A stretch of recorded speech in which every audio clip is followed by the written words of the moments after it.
To you, the Prime Minister is promising to focus on levelling up, along with extra funding for public transport and women's safety at the start of the Conservative Party conference. Boris Johnson said the government must take what he called big, bold decisions to rebuild after the pandemic.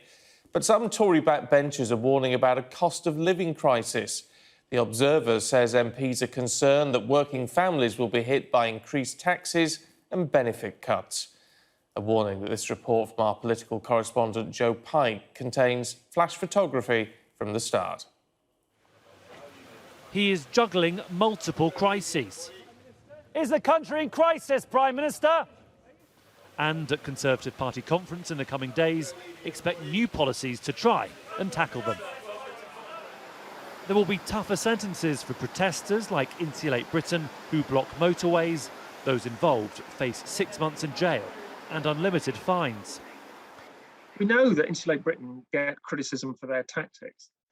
You don't have to be in favour or against their tactics to realise that their fundamental point about the need to insulate our houses and to get them to be zero carbon is correct. After criticism of how the police deal with violence against women following the murder of Sarah Everard, £25 million has been earmarked for projects to help make streets safer. £25 million is peanuts in government money.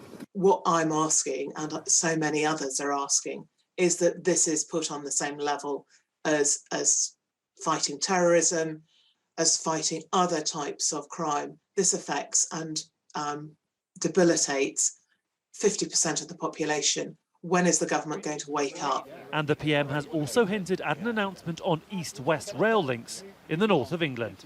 I'll be saying a bit more about Northern Powerhouse Rail in the course of the next few days.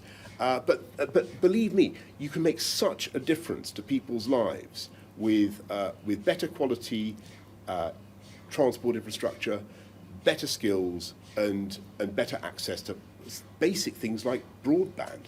Boris Johnson arrives here in Manchester with a new cabinet, an opinion poll lead, a big Commons majority, and no internal challenger. Prime Ministers are rarely in positions of such strength. He'll want to savour it, but Mr Johnson knows he'll have to work hard if it's to last. And that means focusing on his post-Brexit, post-COVID domestic policy. Expect endless mentions of levelling up in the coming days. Joe Pike, Sky News, Manchester. Let's talk to our political correspondent, Kate McCann, who's in Manchester for us this morning. The Prime Minister may be in a very strong position. He may be looking at levelling up, but with the cost of living crisis, I mean, that is going to be a huge challenge to overcome at conference, isn't it? Well, look, I think that's the difficult balance that Boris Johnson has to strike with the country. But actually, when it comes to conference, he's probably in quite a good position. His party generally is quite buoyant. He's doing well in the polls, as you saw from Joe's film there. There are some questions among Conservative MPs about things like the decision not to keep the £20 uplift of universal credit, although the Chancellor has put some financial help into local councils to try and mitigate the effects of that. But really, the bigger problem is that Boris Johnson says the economy is changing. We're going through a shift post-COVID and also post-Brexit. And he believes that politically, lots of people will agree with what's happening, that actually the country needs to move to a higher wage economy. And that's why you're seeing Boris Johnson saying things like, you know, I'm not going to increase the number of European nationals who come over here to work on lorries beyond what we immediately need, because what he wants to happen is for UK nationals to be employed instead and for standards to go up.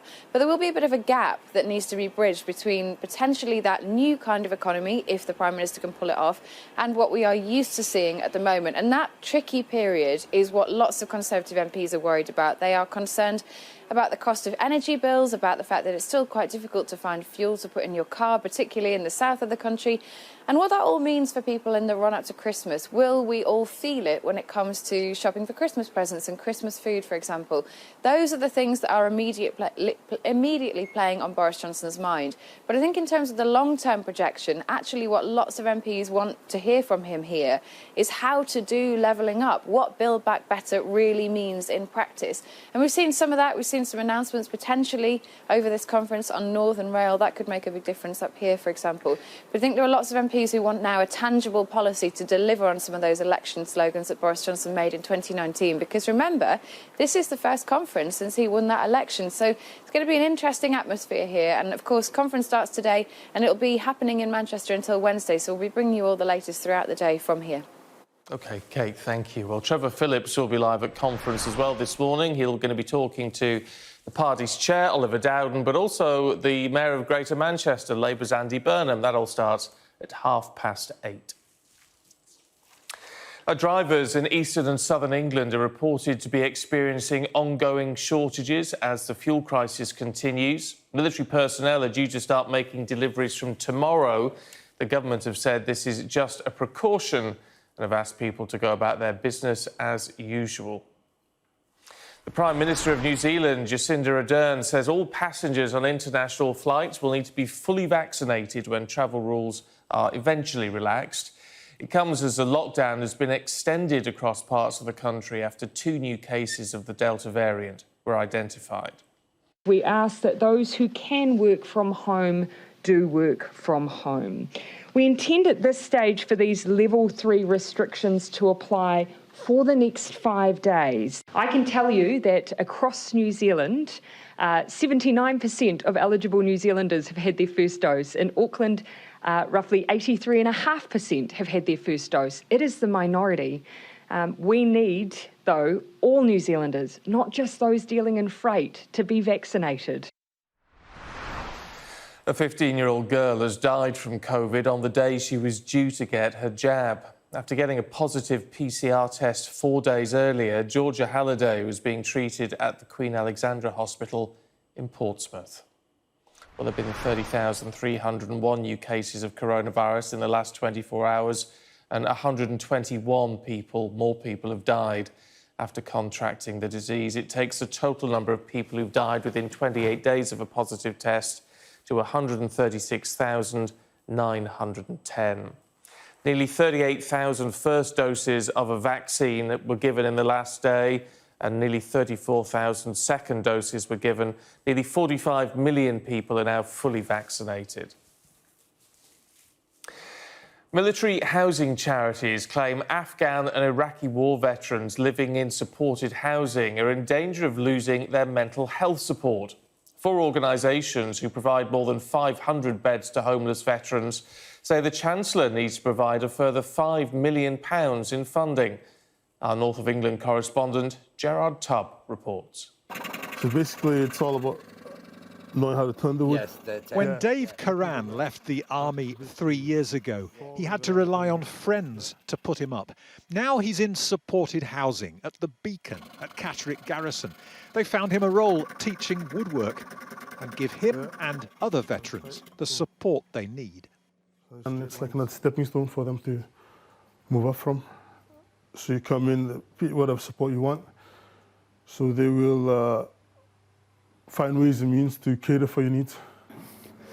Morning. Morning. Can I get a coffee, please? Of course you can. Paul Chadwick is another veteran helped by the Beacon, which has now run out of funding for its specialist support services.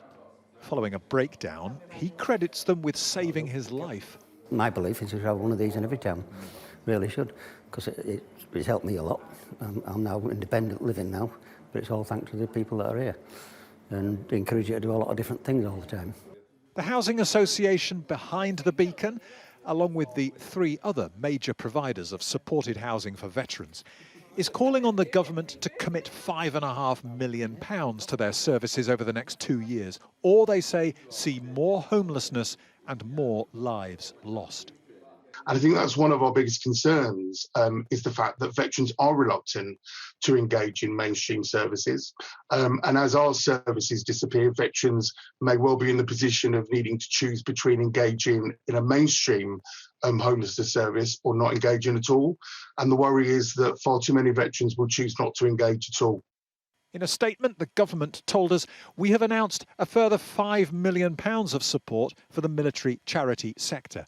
Veterans can also receive preferential access to social housing. We are in contact with the charity to understand their concerns. Dave and the other veterans who've been helped by the beacon told us they want it to continue. And if it can't, they don't know where else to turn. Gerard Tubbs, Sky News, Catterick Garrison. The leaders of the 3 devolved nations have called on the government to retain the £20 uplift to universal credit, set to be cut this week amid fears of a cost of living crisis that could be worsened by that reduction. And as the Conservative Party conference kicks off, there are reports that some Tory backbenchers are concerned with how the cut will affect communities in seats the party won from Labour back in 2019. Well, let's talk to Lucy Bannister from the Joseph Rowntree Foundation. Good to see you this morning. I mean, as the ministers would tell us, this was only ever intended to be a temporary measure. Yes, thank you. Well, it seems very clear that on Wednesday, as the government, as the Prime Minister will be facing, speaking to Conservative Party conference, millions of families will be about to face the biggest ever overnight cut to social security. Yes, this was originally seen as a temporary increase, but it's now been in place for 18 months. And most people who are currently on universal credit have only known the rate at its current level. And when the Chancellor implemented this increase, he said it was to strengthen the safety net.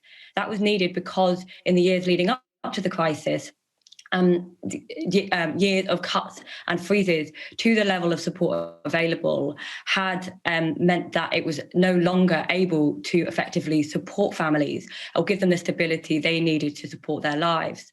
And so this £20 was a fundamental, crucial a strengthening of the level of support available and has been a lifeline to families. Many people have been warning the government that taking this away now will be a huge mistake and will undermine the adequacy of our social security system, but yet they seem to be pressing ahead anyway, despite warnings from their own MPs.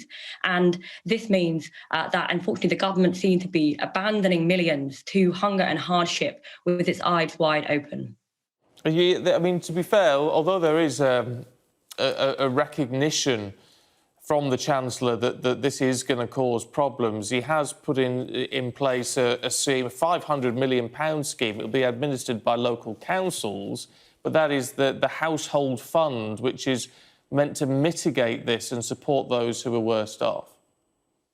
Yes, so I think the fact that the government is even implementing that shows a level of concern within government about the crisis facing families this winter and beyond. But what we're talking about there is a pot of funding for local authorities to give to families on a discretionary basis. Generally, it's one-off grants to help people in real emergency situations, like if a fridge breaks. What we're talking about here is a cost of living crisis. On Wednesday, bills are not suddenly going to be £87 a month cheaper for families. In fact, they're going to be getting higher.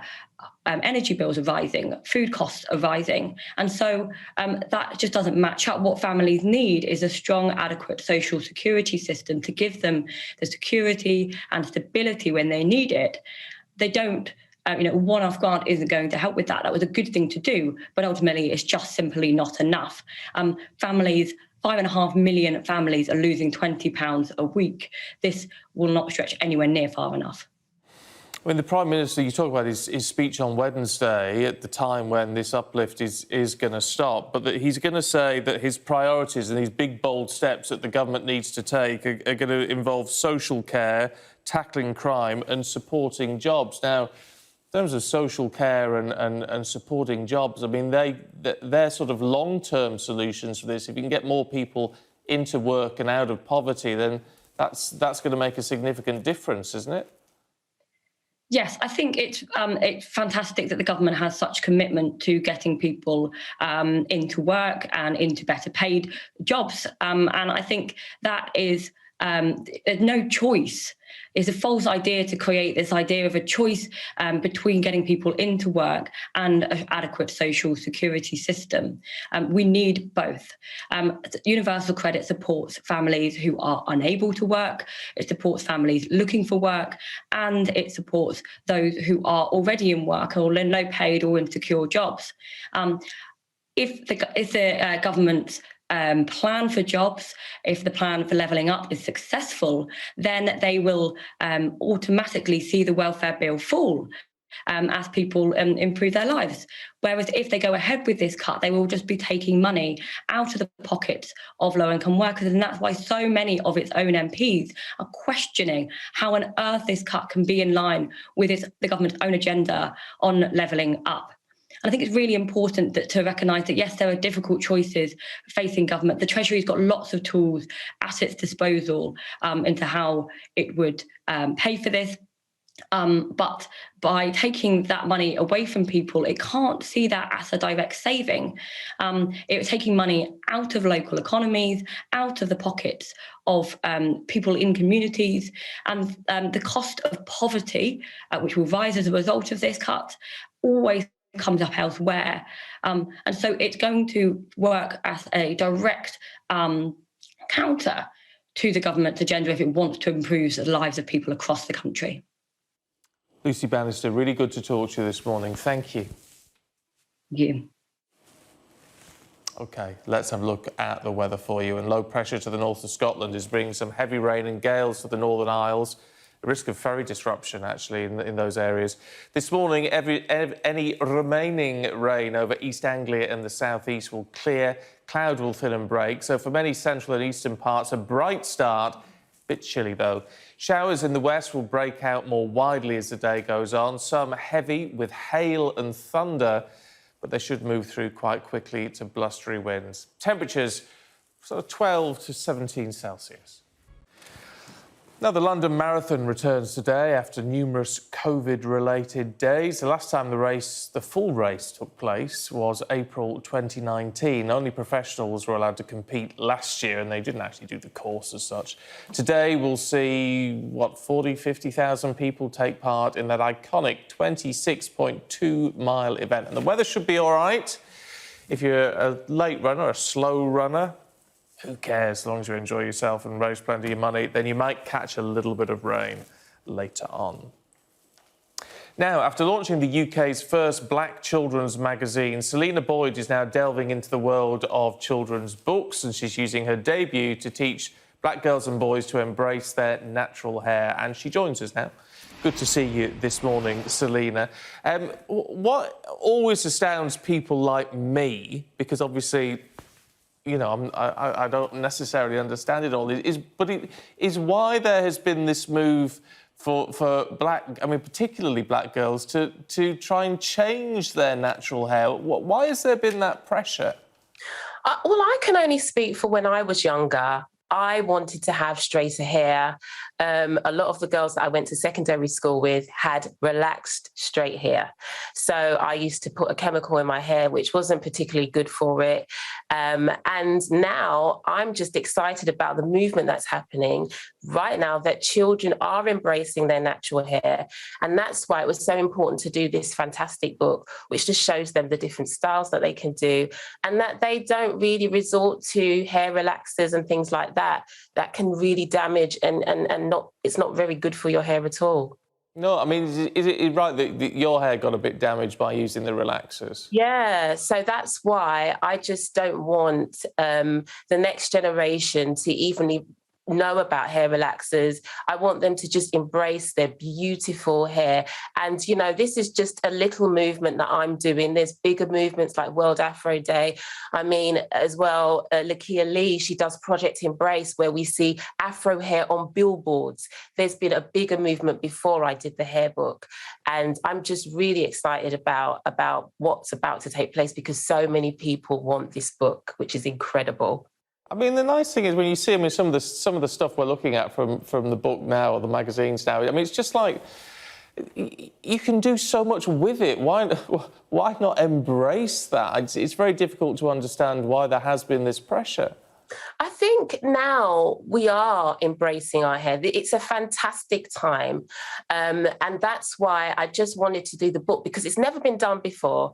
I mean, when I was given the title Cocoa Girl Awesome Hair, I actually Googled awesome hair, and our textured hair didn't come up in Google, but now the book does. So it's an exciting time. And in the back of the book, you've got all these children that have now embraced their hair. And I wish that I was around this time as a youngster, because it's incredible. We're seeing representation and we're seeing children just love who they are. You know, my daughter had a difficult time. At first, she didn't like her hair, but we've explored different things that she can do with it. And she absolutely can't put this book down. So I want a lot of children to just embrace who they are. We've also got a Cocoa Kids Fest coming up on October the 24th at Dulwich College, where children again will be exploring what they can do with their hair. One of our main sponsors are Afrocentrics, and they are the first Black brand that I saw on TV with an advert, you know, hair brand. So it's just an incredible movement that's happening right now. I mean, you talk about children wanting to do this, which is fair enough, but that's only half the battle, isn't it? What about parents and parental expectations? Yeah, well, you know what?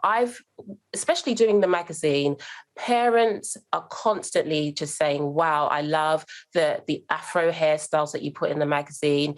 Also, parents that have different textured hair to their children have, you know, thanked me and said, look, since doing your magazine, because we did a hair special, I've been trying out new hairstyles on my child. I would normally send my child to the hairdressers because they've got different hair texture to me, and I've never really done their hair.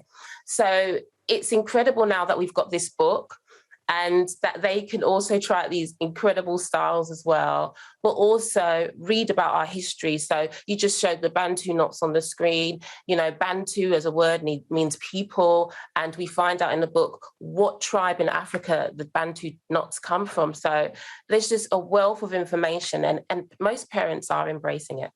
Do you know what? I was just looking at one of the pictures we show. There was a girl with sort of hair at the front, and there you go, in the top right. Sort of hair at the front and back and what have you.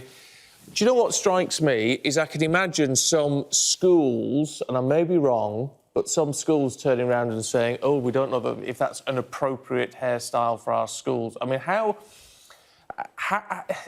is there that sort of level of, I mean, you could call it institutionalised racism in an extent where people don't want to accept sort of Afro hair as part of what is acceptable in schools. I mean, is that starting to change now? It is starting to change. You've got incredible movements like the Halo Code, and they are doing so many things. World Afro Day, Michelle de Leon goes into school. She does assemblies on World Afro Day, and she literally is campaigning for there to be that change. I remember when my daughter was picking up from school, I did a beautiful hairstyle on her hair for a picture day. And as she's walking through the crowd to come and meet me after school, somebody with different hair to her said, what a funny hairstyle. I thank God my daughter didn't hear that. And so that's why I'm even more determined to have books like this. Schools are, you know, want this book. And it's incredibly important to have books like this so that, you know, it's not about that's a funny hairstyle, but that is our hair. We have beautiful hair. And I'm so glad this movement is happening where children are embracing their hair and it's making them more confident. And you know, when you're more confident, you can thrive. Our hair is our history and our legacy, and we are so happy to just be, you know, sporting these fabulous hairstyles. Yeah, and celebrating it, absolutely. Selena, really good to talk to you. Thank you. Thank you. Well, Black History Month will be a feature of our coverage throughout October. This year's theme is Proud to Be, focusing on celebrating being black or brown and showing the pride people have in their heritage and culture. Now, as we were saying earlier on, the London Marathon returns today after the pandemic, and Milena Veselinovic has cheated and gone straight to the finish line. It's very unfair, Milena. I mean, it's going to be quite an event today, isn't it? I'm just here for the win, Stephen. But yes, it is going to be so exciting. It's going to be the biggest marathon stage anywhere in the world at any time. 40,000 participants will do that iconic route from southeast London to central London, the Mall where I am, to that finish line right behind me. But 40,000 further people from across the world will also join in virtually and log their results on the London Marathon app. And it's a resurgence for the race. The first time in 2 years it's been held. In 2020, it was just for the elite runners. They were running in a loop in St James's Park around the corner. But this year it's going to be the full experience, people coming running together. But not all of them together. The quirk of this year is that start times have been staggered based on people's speeds. Basically, they supplied their predicted finish time, and then they've been grouped in waves and have been given different staggered times based on their speed. It's basically still COVID precautions to make sure that not everyone is running in a group. Participants will also have to supply a lateral flow test, and all the international elite athletes will be tested every single day up to marathon day. But everyone here really looking forward to it. OK, Milena, we'll catch up with you later. Thank you. Now, he was an amateur street artist, now turned professional, who counts the Obamas and the late, great comic book legend Stan Lee amongst his fans. Known as Mr Brainwash, Thierry Guetta pays tribute to artists like Banksy and Damien Hirst by reproducing their work. He's been talking to our arts and entertainment correspondent, Katie Spencer. He's the shopkeeper who found fame in Banksy's documentary Exit Through the Gift Shop. This guy tried to make a documentary about me, but he was actually a lot more interesting than I am. The Oscar-nominated film catapulting him from used clothing store owner to pop artist who sold millions in art. You know, 12 years later, I can meet some people in the street and says, "Oh my God, I just saw the movie yesterday." You know, and I'm like, 12 years ago. And you just keep going and keep going. Now under the pseudonym Mr Brainwash, Thierry Guetta can count celebrity fans like the Obamas, Rihanna, the Beckhams, and the head of the Catholic Church. I went to see the Pope once. I brought him a Life is Beautiful, you know, and took a picture with him holding the Life is Beautiful. And I said, and it's very funny because I call it the Pope art. Pop art, you know, me and him. The artist is in London to launch a new mural at the city's redeveloped Battersea Power Station and his exhibition at Clarendon Fine Art. It's like early work that I start to let go. There is no doubting Mr Brainwash's success, but he has divided the art world for many reasons. One is perhaps reproducing artists like Damien Hirst, Jeff Koons, and of course Banksy in his work. You see, that's what it is, you know. You can see you influence, you kind of honor them in the same way, because there is some pieces that you cannot get. Once just a part of Banksy's art, the man formerly known as Thierry is now a bona fide artiste in his own right. Life is beautiful. Katie Spencer, Sky News.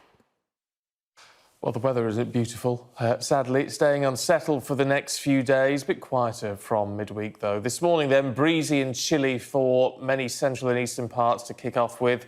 There'll be rain over East Anglia and the far southeast. That will clear, whilst rain and strong winds will continue to affect the Northern Isles. There is the risk of some ferry disruption around Shetland, actually, if you're up that end. Blustery showers in the west will become more frequent and widespread, blowing inland through the day. Now, the London Marathon should be OK. Fine start, but if you're a late runner, a slow runner, well, it doesn't matter as long as you have fun, but you may catch a bit of a late shower. Now, the temperatures are going to range from the low to mid-teens, but they're all going to be offset by the brisk southwesterly wind. Showers going to merge together, so some longer spells of rain over Scotland for a time. Elsewhere, they'll die back to the north and west by the end of the day. Now, overnight tonight, showers will travel through southernmost counties, so East Anglia and the southeast may be pretty wet by the morning, but otherwise tomorrow should be another day of sunshine and showers. Stay with us here on Sky News Breakfast. Still to come for you, we'll take you through the Sunday papers with Afia Adam and Thomas Copeland.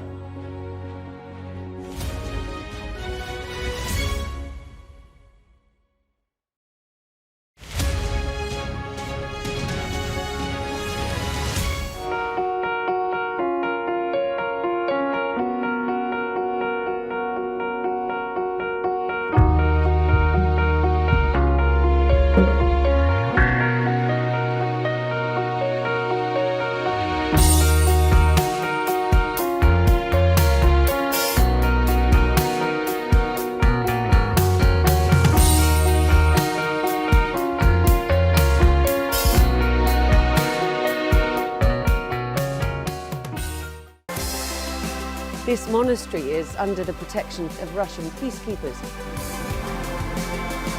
I'm Diana Magny and I'm Sky's Russia correspondent, based here in Moscow. They can't arrest everybody.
Cercando as áreas, limpando as áreas e progressivamente avançando com os plantios. Isso daqui é uma sentença de morte para os manguezais.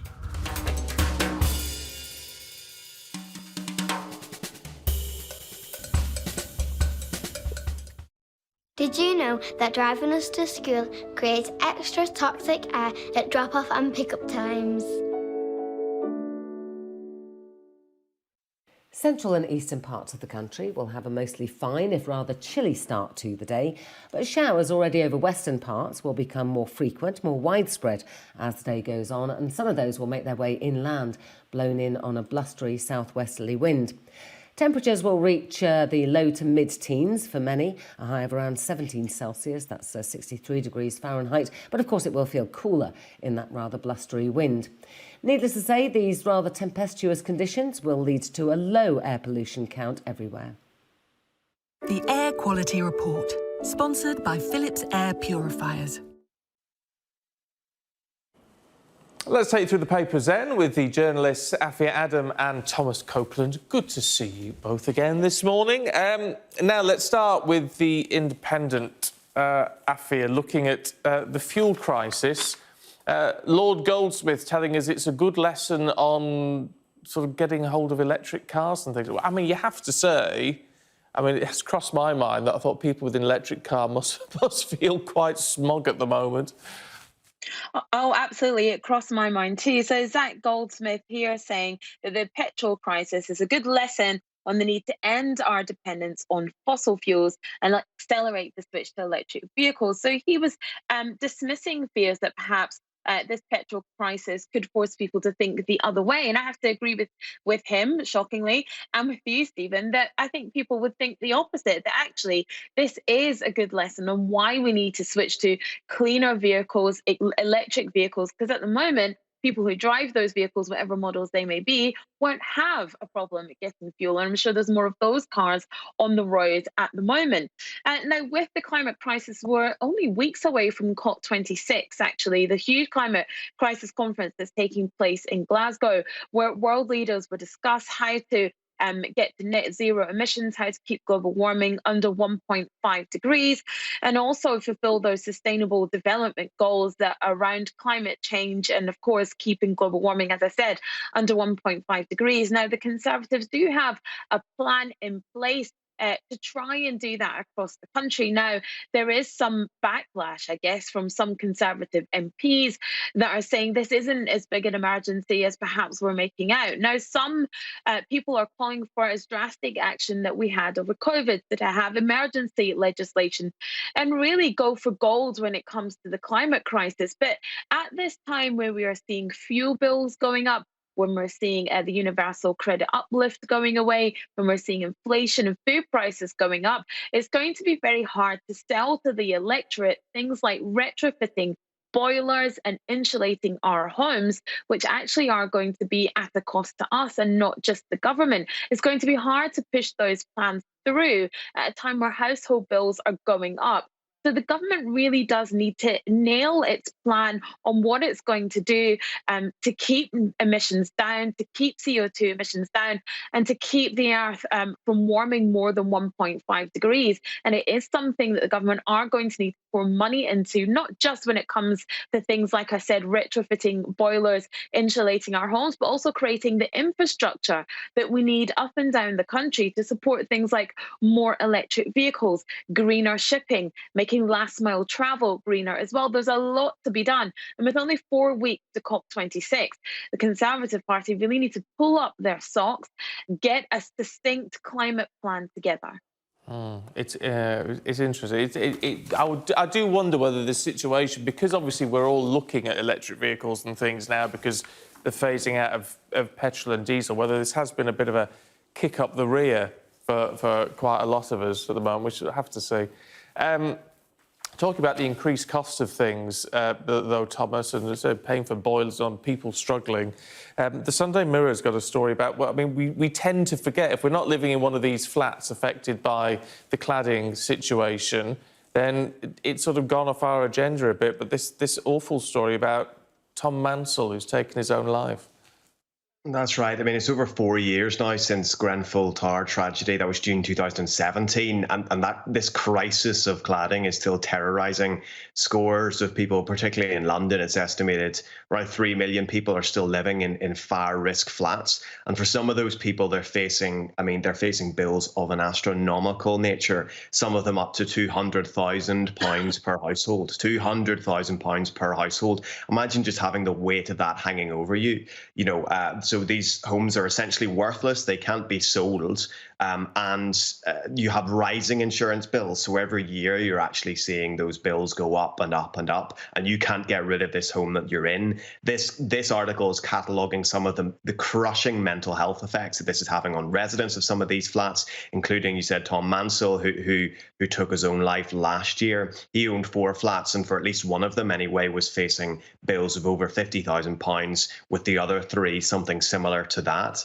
The total cost here is simply astounding. So the development of 200 flats, in which one of Tom's flats was situated, the total bill in order to redo the cladding is over £11 million.